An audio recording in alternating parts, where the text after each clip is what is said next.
আসসালামু সবাইকে। তোমরা যারাই আজকে ভিডিওটা ক্লিক করেছো তারা ম্যাক্সিমামই জৈব যৌগ স্কিপ করছো অথবা হালকা হালকা করে পড়ছো। আমি কিন্তু ফর শিওর তোমরাও জানাও কমেন্ট বক্সে তোমাদের জৈব যৌগের অবস্থাটা কি, ঠিক আছে? বাট কোনো চিন্তা করো না, আমি আছি তোমাদের সাথে ভাইয়া। কোনো চিন্তা করো না। এখন কথা হচ্ছে যে ভাই সবার অবস্থা হলো যে জৈব যৌগ জৈব যৌগ জৈব যৌগ করে আমাকে পাগল করে দিচ্ছে যে ভাই জৈব যৌগ কি করবো, কিচ্ছু করি না, জৈব যৌগ স্কিপ করছি। বাট এখান থেকে তো এমসিকিউ আসবে, সিকিউ আসবে, দুইটা এমসিকিউ আসবে।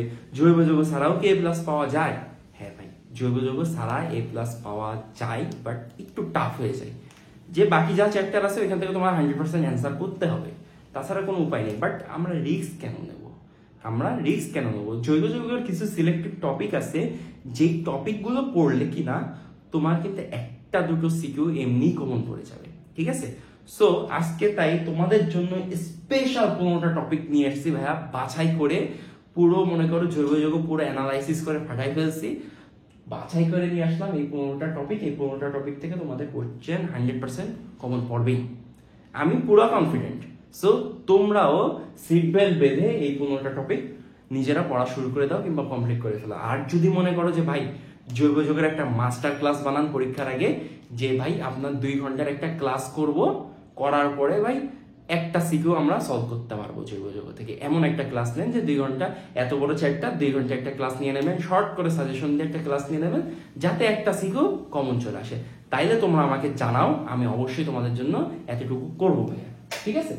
সো এখন জৈব যৌগ যেই 15টি টপিক আছে, সেই 15টি টপিক এখন আমরা অ্যানালাইসিস করব।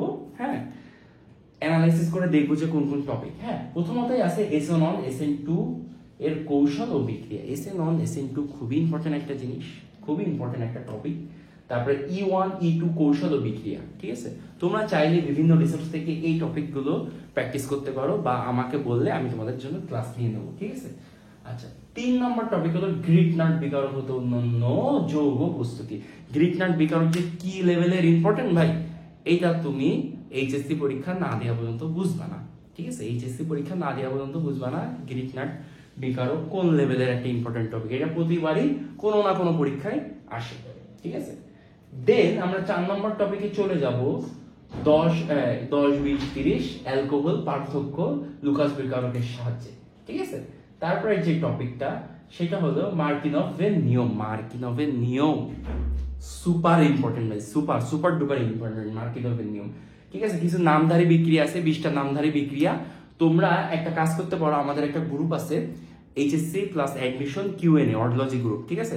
তোমরা ওই গ্রুপে চলে আসো। আচ্ছা, আমি তারা লিখে দিচ্ছি। হ্যাঁ, এইচএসসি এই গ্রুপটা তোমরা জয়েন হয়ে যাও, ঠিক আছে? আমি ওইখানে 20টা নামধারী বিক্রিয়া আপলোড করে দেবো ছবি। ওই 20টার ভিতর থেকে তোমার পরীক্ষা একটা কমন চলে আসবে, একটা না বহুত কয়টা কমন চলে আসতে পারে, সব বইয়ে কমন আসবে। এইচএসসি প্লাস অ্যাডমিশন, আমার গ্রুপের নামটা লিখে নাও, admission, HSC plus admission QnA. QnA মানে কি? Question answer. হ্যাঁ, কিউএনএ তোমরা এখানে যে কোনো কোশ্চেন করলে তোমাদের মেন্টররা অ্যান্সার করে দেবে, ঠিক আছে? কিউএনএ অর্ডোলজি মানে একটা হাইপেন দিয়ে অর্ডোলজি লিখা, তোমরা এটা লিখে সার্চ করলে চলে আসবে অর্ডোলজি। ওকে, আচ্ছা যাই হোক, আমরা টপিকে ফিরে চলে আসি। মার্কিনভের নিয়ম, আর গ্রুপটা কিন্তু ওপেন আছে, ঠিক আছে? তোমরা যে কেউ ঢুকতে পারবে না। মার্কিনভের নিয়ম অনেক ইম্পর্টেন্ট। তারপরে হলো অ্যান্ড্রয়েড কিটোনের সক্রিয়তা, কে বেশি সক্রিয়, ঠিক আছে? কে বেশি সক্রিয়, এটা তোমাদের খুবই একটা ইম্পর্টেন্ট টপিক।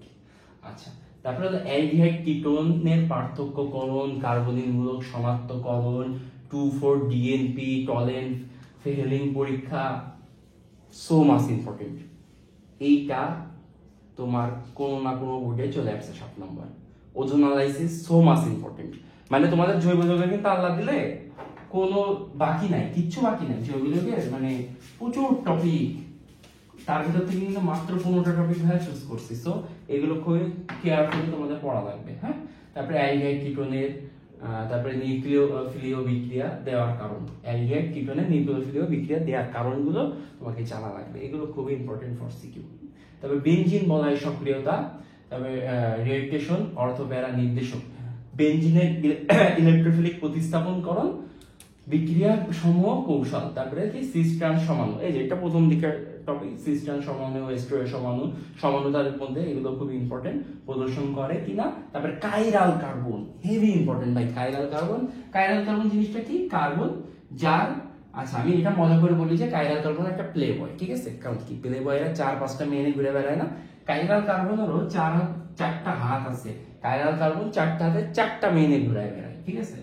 একটা মনে করো রুমি, এই রুমি কোনো মেয়ের নাম, আচ্ছা রিনা, আরেকটা মনে করো রূপা, হ্যাঁ, আর একটা মনে করো সাদিয়া, কমন নাম, ঠিক আছে? আর একটা মনে করো মাইশা, ঠিক আছে? এইগুলো হলো কমন নাম।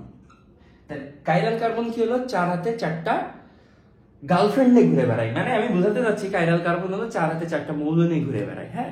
ওর 4 হাতে 4 ধরনের জিনিস থাকে, একই ধরনের জিনিস থাকে না, ঠিক আছে? মানে সাপোজ ধরো এইখানে কাইরাল কার্বন এইখানে মনে করো CH3 আছে, আর এক হাতে CH3 থাকতে পারবে না, আর এক হাতে CH3 থাকতে পারবে না, 4 হাতে 4 ধরনের জিনিস থাকবে, আর এক হাতে দেখা যাচ্ছে OH আছে, এরকম হইতে পারে, ঠিক আছে? সো এটা হলো কাইরাল কার্বন। বিস্তারিত তোমরা চাইলে আমি ক্লাস নিয়ে বুঝাই দিতে পারি। দেন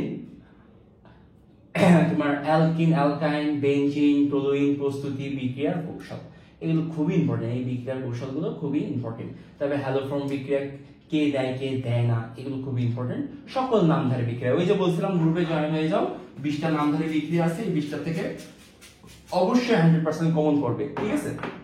এটা দিলাম তোমার 15টা টপিক। এখান থেকে এর বাইরে তোমার জৈব যৌগের কোনো কোশ্চেন হয় না। আর তুমি যদি মনে করো ভাই জিন্দেগিতে জৈব যৌগ আমি পড়ি নাই, আপনি আমারে এমন একটা ক্লাস নিয়ে দেন, 2 ঘন্টার একটা ক্লাস করবো ভাই, বেসিক কিচ্ছু নাই, 2 ঘন্টার ক্লাস করে আমি একটা সিকিউ কমন পেতে চাই, তাহলে আমাকে জানাও, আমি অবশ্যই তোমাদের জন্য একটা ক্লাস নিয়ে দেবো। তাহলে সবাই ভালো থাকো, ভালোভাবে প্রিপারেশন নাই, আশা করি তোমাদের পরীক্ষা খুবই ভালো হবে। সবাইকে আল্লাহ হাফেজ।